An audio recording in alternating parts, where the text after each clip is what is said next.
Now I'm on the other side. Let's do the factors of these numbers and find out if they're prime or composite. All you do is, every time you do this, there's different methods. I like doing it like this. Some do like a rainbow method. I don't really care. They all start with 1 times itself. 1 times itself. 1 times itself. 1 times itself. Oops, there we go. Very messy handwriting. 1 times 5 is 5. Does anything else equal 5? You can't use decimals on this. No, so it's prime, P for prime. It only has a 1 in itself. Prime numbers. Binaries are zeros and ones, by the way. 8, 1 times 8. Now always go after the 1. What's after 1? 2. 2 didn't work for that. Will 2 work for 8? How do I know? Skip count. 2, 4, 6, 8. Yep. 2 times 4. Notice these numbers are getting closer together. What's in the middle of 3? 3, 6, 9. It doesn't work. So this is composite. This only has a 1 times 7 because 2, 3, 4, 5, and 6 won't work in between, so it's prime.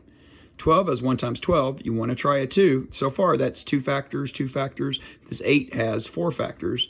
This 12 has 1 times 12. 2 times what? 6.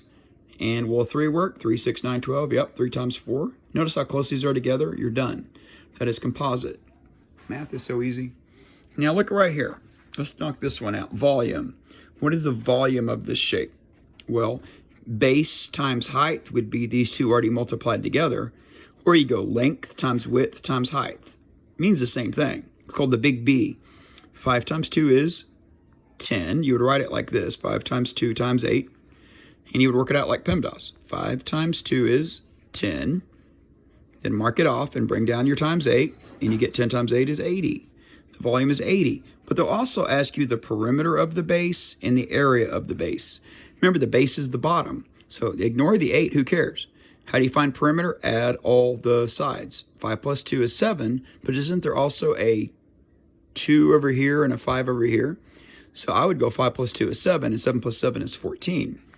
Now the area is length times width, or if it was a cube, side times side. But this is, well, it's kind of a cube, but in this case, it's a rectangular prism, I'm pretending. You would go length times width. 5 times 2 is 10. It's the area of the base. Now, let's talk about this. Find a common denominator on the next video.